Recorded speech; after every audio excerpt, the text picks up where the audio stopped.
I hope you're enjoying this video series. We recorded a whole bunch of film at once, so we're breaking them up into parts.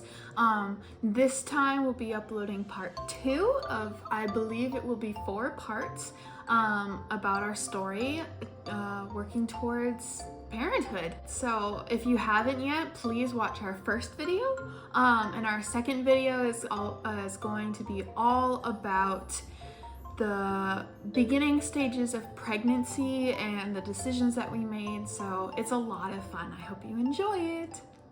And then I guess to just talk about like the pregnancy itself, I mean, I have less to offer here. I think this is more how did, your body was changing clearly, your mindset, everything was rapidly progressing, getting ready for this big event, coming up.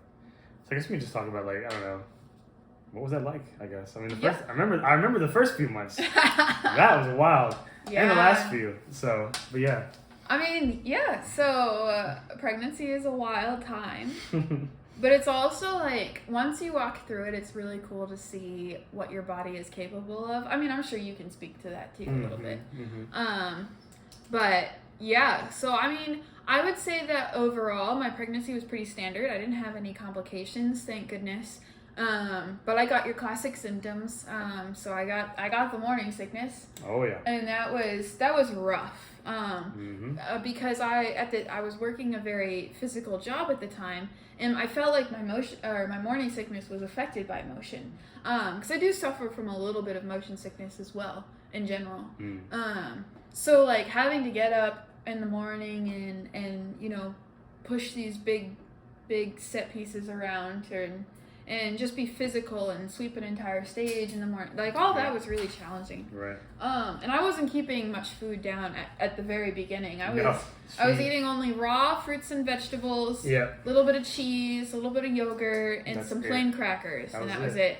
She lost a lot of weight, for sure. You lost, I lost like 10 or 15 pounds. Yeah. If you look at the photos of me and like after a few weeks of pregnancy, you can tell like how thin my face got. It was kind of strange. It was interesting. But I guess that's normal. So, because I brought it up to my OB, I was a little concerned. Obviously, you think you're supposed to be gaining weight, but it's not uncommon to lose some weight at the beginning. Yeah, it makes sense. You can't keep anything down. Your diet has gone, your caloric intake has gone way down. Yeah. And like you're probably not having a lot of protein. That normally provides a lot of like the weight on your body. If you're just having crackers and cheese, like if life is a charcuterie board, then you're probably not getting much weight. I mean, it wasn't a cool charcuterie board. It was boring, plain, like no seasonings at all. Oh yeah, well you couldn't even. I couldn't. It was pregnancy is the only time I've ever been repulsed by bacon. I specifically remember he was trying to make me he was trying to make us breakfast. Yeah. And he was hoping that I would be able to eat some more because I think I was like just starting to turn the corner, and we were still in a 1-bedroom at the time, and that smell of bacon just wafted into our bedroom, and I couldn't handle it. Yep. Yeah, and obviously it permeates like the whole house. Like there's not. The whole apartment. There's not a lot of square feet. Which normally I'm totally okay with, but not during pregnancy. Not at all. Yeah. Yeah. So that was. I mean, first trimester was. I mean, it was all standard, but I had the morning sickness, and that was not fun. I got one of those like little apps that tell you like how big your baby is at the time. That was neat. I like that. And it was fun to see like, because it also talked about like, it talked about what was developing at the time, like during that period. So like it would tell us, oh, like she's got her little fingers now, and now she's got eyelashes, and now she's like trying to practice breathing, and all that was kind of fun too to like keep up with. I think it kind of helps keep you going a little bit when it gets hard. It's definitely encouraging. It's very surreal. Like because it turns like what seems just like a biological process. It makes it more personal. You know what I mean? Oh yeah. Like, here comes the baby. You know what I'm saying? This is a baby. It's not just like I'm just struggling because this thing is inside of me. You know what I mean? Yeah. And then moving into like the second trimester, nothing really happened then except for like I guess the baby started moving, which is normal. There's a lot of growth. I think. I mean, you started to really show in the second. Toward the end of the second trimester. Yeah. I specifically remember when I first felt her kick. It was like, I think when you hear like oh, the baby started kicking, you think it's like this pounding on the stomach, but like they're so small at first still when you can feel them. So it's like really like a flutter. And who knows if they're actually kicking? They might be punching, they might just be poking, who knows? Poking. But yeah, so I remember feeling it, and I really wasn't sure what it was. But then it was like super persistent and consistent, and I knew I wasn't like making it up. And he had just left when I started feeling it. That's always how it goes, man. I don't remember why. Do you remember why? You had some sort of like... Could be a million things. It could have been like a piercing red thing. Could have been, yeah. I don't remember. But he had just left that morning, and I didn't have to go anywhere, so I was obviously chilling in bed. And I felt the kicks, and I texted him immediately. I was like, "Oh, come back!" Big moment, yeah. It's exciting stuff. So that was fun. Yeah. But yeah, second trimester is definitely the easiest because you don't feel pregnant necessarily in the term, and like you do in the third trimester. Yeah. Because you're not big. Yeah. And you get a little bit of your energy back too. You know, so. Life was definitely most normal in those like few months. Yeah. For sure. Like most back to, it almost felt like we weren't even having a baby. You know what I mean? Yeah. Well, what's crazy is that I feel like also you think about pregnancy and like you think of a mom with a belly, but I mean you don't.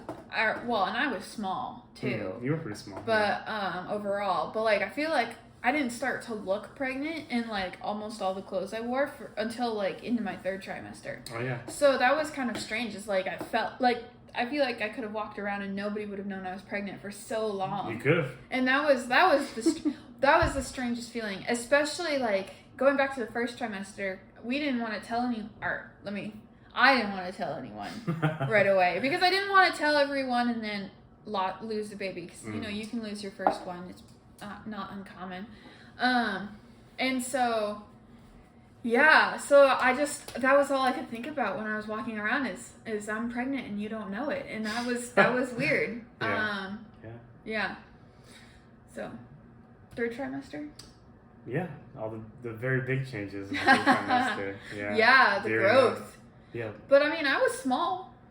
You're pretty small, but I think it's just like I think what made the most impact of the third trimester to me was preparing for like the hospital stay. You know what I mean? Yeah. So like getting the doula, which we can discuss now, and things like that. Like this is becoming very real. Like it's on the horizon. You know what I'm saying? We're very close, and I think that imminent feeling was always there, and especially as like month 8 and 9, obviously month 9, but like month 8 was like I was like, wow, we're really getting ready to have a baby here. Yeah, it suddenly becomes very real. It does, yeah. Because like 9 months feels like forever when you're just waiting for something to happen. Oh, for sure. Oh man.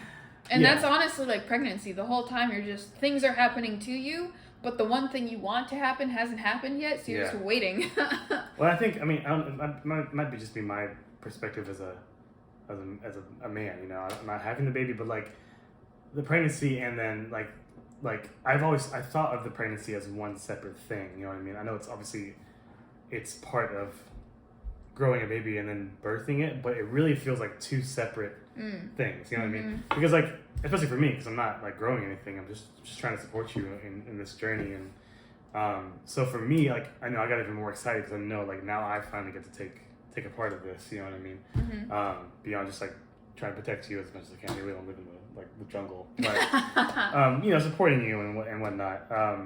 So I think that's what was exciting too. Like we're like, you're sitting there, you're just thinking about it, and you're just like, wow, okay.